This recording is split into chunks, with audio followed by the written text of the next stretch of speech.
So A/B testing, Yeah. like extremely important in a lot of things, right? Mm-hmm. But certainly when it comes to running ads, whether it's on social media or search through Google and Bing, or even on YouTube, right? A/B testing is extremely important. Who would like to explain what A/B testing is at a high level?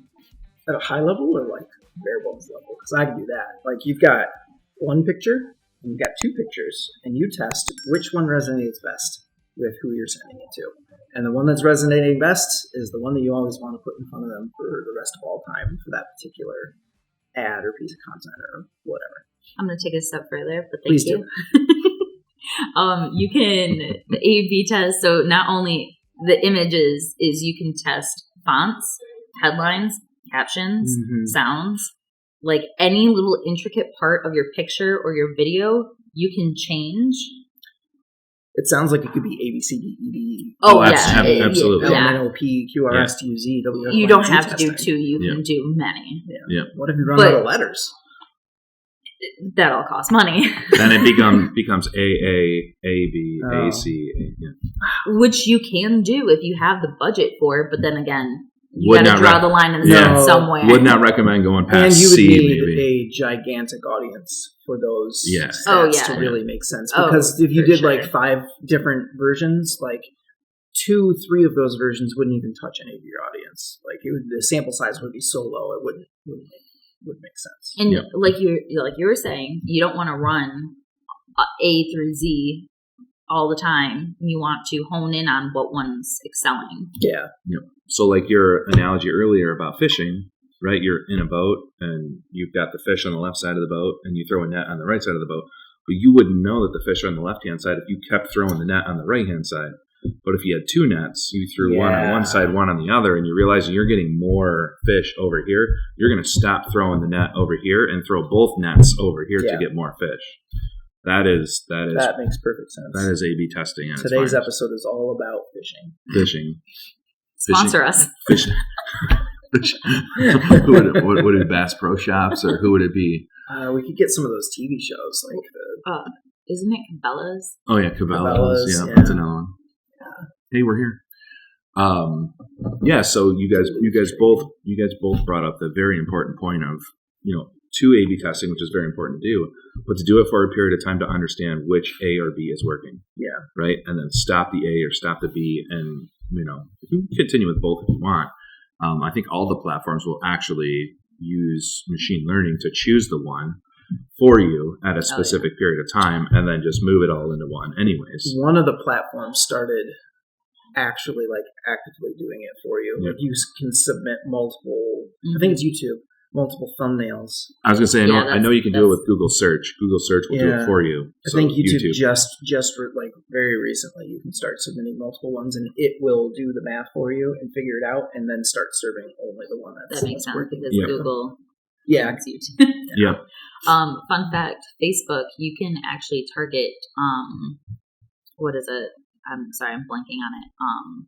Not only age and stuff, but you can also target specific interests and behaviors. Psychographic details. Yeah. So so like you could key in on the fact that I like the video content more, and then target just me with those video contents. Thanks to TikTok, from an organic perspective, a lot of the other platform algorithms have kind of updated to serve you content that you're most interested in, not necessarily content from the people that you've connected with. Mm-hmm. Yeah. Right. And we've seen that change over the last 8 to 12 months for sure. I mean, you scroll your Facebook feed now and it's 50% of stuff that you're not following or you're not connected to, but it's stuff you're interested in. Mm-hmm. Right. Instagram does that with Reels. Like Reels is very specifically serving you content from people that you do not follow, such that like I'll be going through Reels and I'll see stuff that I like. I won't follow that person because then I won't see it in my Reels feed anymore. I would only see it in my normal feed, which I barely go through. Wow. I don't know if you paid attention to this. It took me I hate to say it took me a while to catch on to this.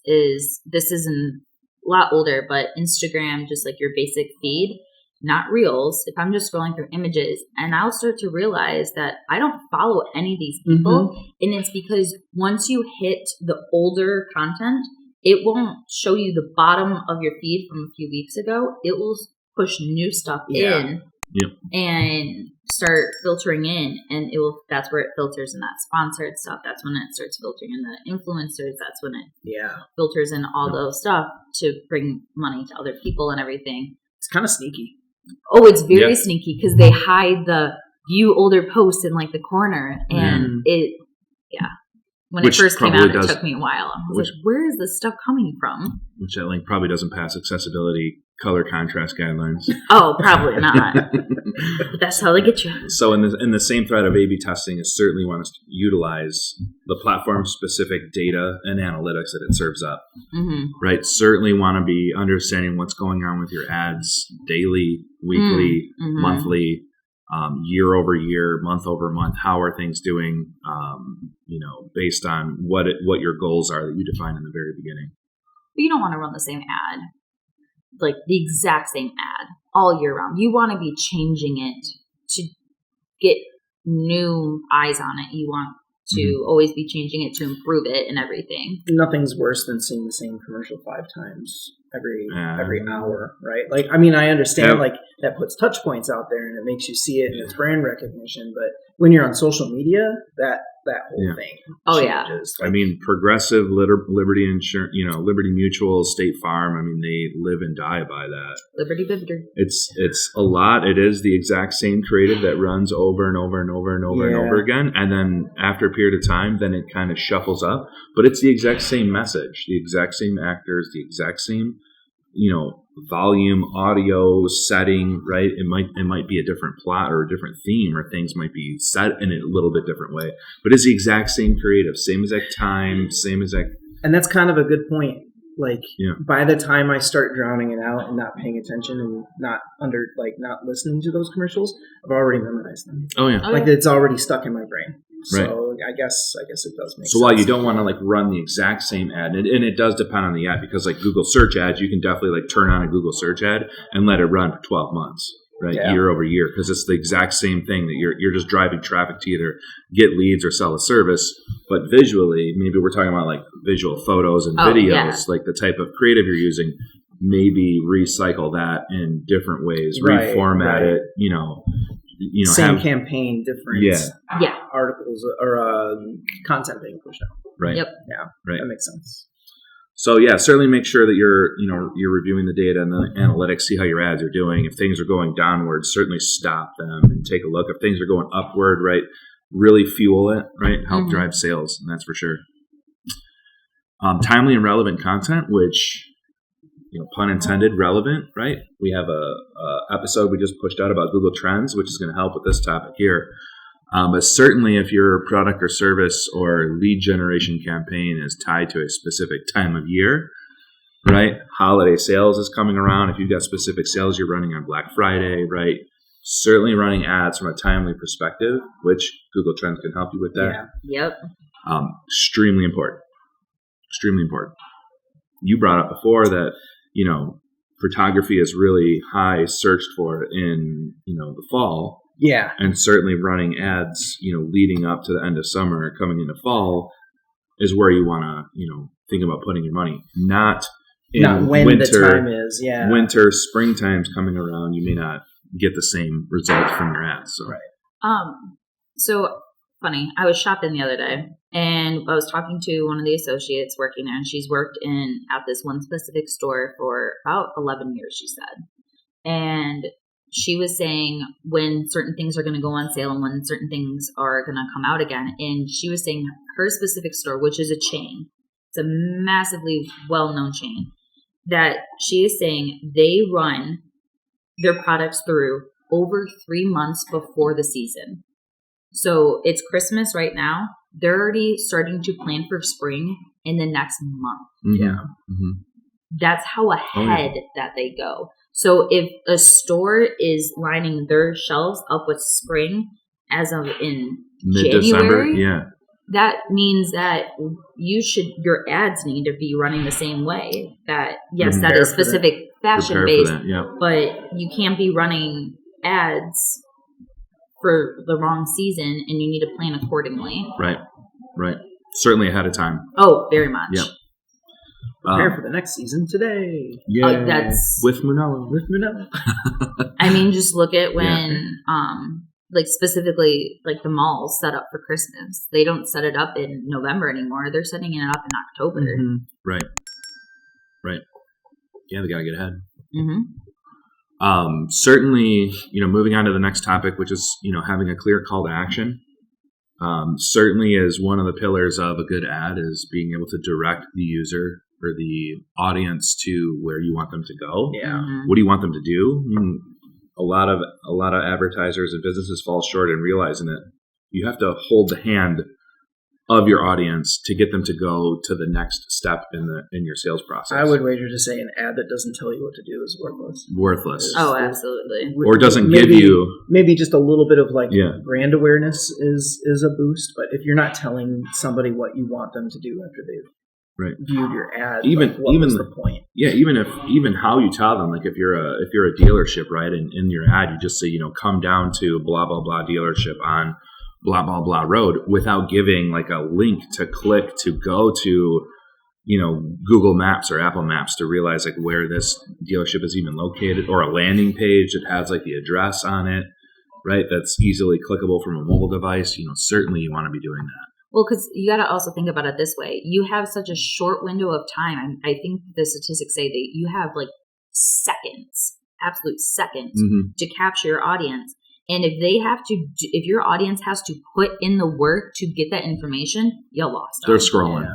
They're gone. They're scrolling. Because back to your car dealership, if I have to manually pause the video and write down or memorize where this is, who's going to do that? Right. They want to be able to click it, and then if not, they're going to find the next one that made it easy for them. Or long press on the copy and highlight copy the name of the dealership, then go to your Google Maps app and paste it in and see where they're located, right? Well, not only that, is if it's in an image, if the location's in the image, you can't even do that. You can't even do that, yeah. Oh, yeah, absolutely. Yeah, putting those vital details in images and not having them elsewhere. But clear. Yeah. Clear. Like sale 30% off. Click here to get your 30% off. Mm-hmm. Right? And that's a really interesting thought, because no matter what, when you're scrolling through on your phone, you're going to go somewhere after that. Mm-hmm. You're going to close the app. You're going to keep scrolling. You're going to go to some other place. If you're not, you need to get their attention and then tell them where they're going to go next. Oh, yeah. Yep. YouTube and TikTokers do a really good job of doing it. That YouTubers will be like, hey, go to this button right here. Or link in the description, TikTok, they'll do a lot of LTKs and link in a bio where they have their link trees, their LTKs, they have all their stuff, so they can link out to a million different things, and they'll say, hey, go check out my bio, and it's in this exact area in my bio. And here, scroll down, you're going to see it here. They're making it easy, so you can easily find the product, and then they can get a payback. Yep. Because the point of them doing that video is so they can get paid. Yeah. Usually, or sometimes it's not as sponsored as that, but they're we're trying to make it easy for you because I love this product. You're gonna love it too. Here's how you get to it. Affiliate marketing. Yeah. Yeah. Buy the light stand in the link below. Yeah. Or our plant. Yeah, or our plant. In the link below. It definitely isn't hiding a microphone. No, it's not. There's no microphone there. It's funny, you could very clearly see the microphone from the thing. This part just... Way to point it out. Well, I mean, if you hadn't noticed it yet, I wanted you to see that. Yep. Here it is right here, just in case you didn't notice it. Budget wisely. Oh, right. Yes. Another thing we want to make sure we cover. I don't want to say it's connected to gambling, but don't. It kind of is. Don't expect to spend more money than you're willing to lose, right? Oh yeah. Because there might be a period of time of finding out what works, what doesn't work. That's a huge point. Yep. When you first start, the vast majority of the money that you put into it is lost money. Yep. Mm-hmm. I mean, at least it's not going to be an immediate return on investment. Obviously, you're getting touch points and brand awareness and stuff like that, and that has value. That has value. The first time you do those ads, your net is going to be so wide that you're probably Right. not going to actually get people coming in to buy your product immediately, or at least Right. not in the way that you would want it to be. So expect to Yep. don't give up before Right. you actually get the chance to make those start making those funds back. Don't stop, walk away, and say ads don't work, because obviously they work. Yeah. Going back to Meta, though, this is not sponsored by Meta. No. Um, It can be. Zuckerberg, Yeah. call us. They now have done it where, so not only can you target like very specific things and interests and feelings and whatnot, you can also say, here's my ad, here's my audience, and it will go, you should spend this much money. Yep. Interesting. It will tell you, we recommend spending this much money over this amount of time. Or this daily Yep. spend. Yeah. And it will tell you, and like if I go, I want to spend $50, it'll go, you should really spend 80, and like it will kind of give you like, here's why, because it will say it wants to hit over a certain date, or it wants, because I want it to run for a week, it's trying to say, let's put this out as much as possible. Let's reach a bigger audience Yeah. with more money. The skeptic in me says that's all a bunch of hoo-ha, but then the realist in me, the brain is like, Facebook has this knowledge, Oh yeah, and it behooves them to have their ads for their clients, their customers, be successful. Because the more ads they get, the more money they're going to spend on ads. Yeah. it doesn't always recommend more either. Like there's Right. sometimes I said, hey, my boss is saying $150, and it's saying you don't have to spend that in this a lot of time.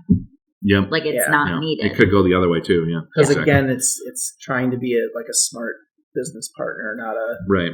we're going to swindle you for $50 Mhm. like I assume everyone is doing to me. Mm-hmm. Yep.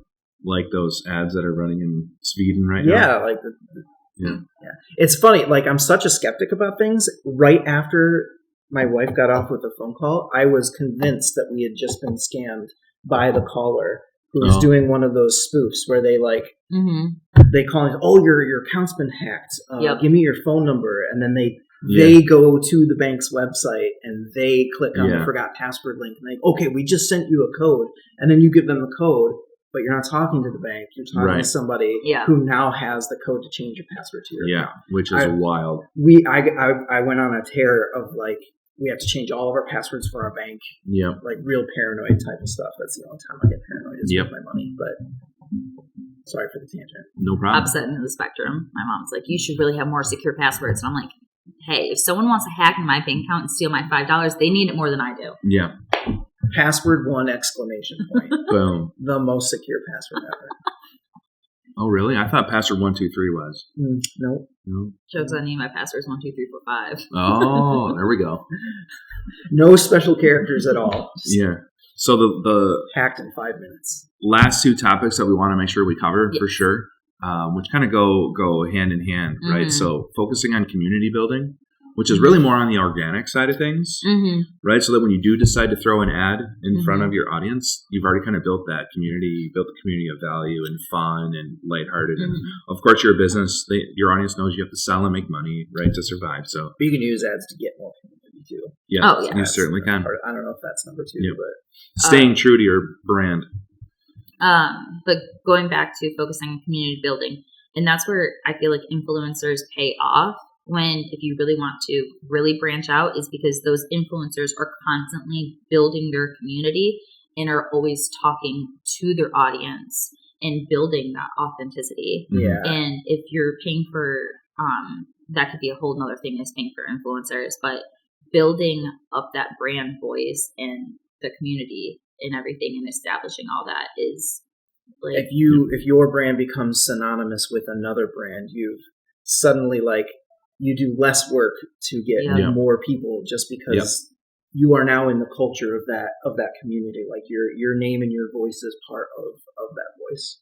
So it's very powerful. There's a certain brand I'm thinking of, and they barely have to do any ads, any organic social media themselves, because their influencers have built up their brand so much. They just pretty much sit back and let them do all the work, and they just kind of refilter their content. And they're like, yeah, look, they said it. They said how great our product is. That's they not us said how saying it. great That's our somebody service else. is. Yeah. It wasn't. And they, That's amazing. yeah. Good job, mystery brand. That's right. Way to go. Also too, we talked about a lot of influencers, but there's also, I think you brought this up in a previous episode too, as well as collaborating with potentially competition. Yeah. It was the Pumpernickel bread company we were talking about. I forget what was our topic we were discussing that day. I can't remember, but anyways, I told you very poorly how to make pumpernickel. Apparently, I didn't know I knew how to make sourdough. But if you're, the story was if you're a pumpernickel bread company, you could collaborate with the sourdough bread company. Yeah. Right? And collaboratively together run an ad against both both your audiences. Yeah. Right? Yeah. No influencers involved, but you're now attacking both audiences. Yeah. Find companies or products that are just similar enough that you share the same demographic or target audience. Right. But people would want to have both of your products. Right. Right. Right. And that's like, or services. Yeah, whichever one it is. That's like thumbs up. Right. Photographers do that a lot. Like a big part of the community is cooperation, not competition. Like there's enough room for everybody. Absolutely. There's enough room for all of your products, all of your services. There's enough people to buy the stuff from. Your demographic, your style, your service, your product is going to be just slightly different enough than the person next to you that you could do something together. Maybe you'll lose a couple to them, but you're going to gain a couple from the other. And you will share enough that between the two of you that it makes sense to do a partnership. So what did we learn? So much stuff. I was about to say. We learned a lot. Yeah. Hopefully you learned a lot. Yeah. I'm going to go back and probably listen to this episode afterwards. Not just because I have to create shorts for it, but also because you really this is really knowledgeable stuff. And normally I'm the one who knows a lot about things. I didn't know a whole lot about this, so I learned a lot too. Yeah, you really need to work on your Twitter ad. You're paying for it. Yeah, right. I heard it's doing terrible. It is because we canceled it. Probably got removed. That's one way to not reach your audience is to cancel your ad. Yeah. Any last thoughts or words or encouragements? Did we go over brand voice enough? I think we secondarily mentioned it a whole lot. We talked a lot about how all of these ads, you're spending money with the intent of getting a customer to purchase your product or service, but in the background, there's this brand recognition piece and this putting out, the way that you talk, the visuals, the colors and stuff like that, so that when people do see your ads, or see your content in a different space or see your product, they immediately recognize where they had seen that before and they start to trust it. And that is so important. Yeah. So important. It's like a How hidden, important? A hidden value. It's so important. You threw the sideways flat hand out there. So important. Yeah. Well, combining all these strategies is definitely also so important when you're working with ads and organic social media. Yep. And it's how you're going to increase your ROI and how you're going to just make more money overall and do social media to the best of its capabilities and use what it's intended for. That's right. I feel smarter after today's episode. Oh, yeah. That's great. That is good. It's good to hear. Thank you for teaching Jason so much stuff today. Yeah. Wow. Usually I'm the one sitting here going,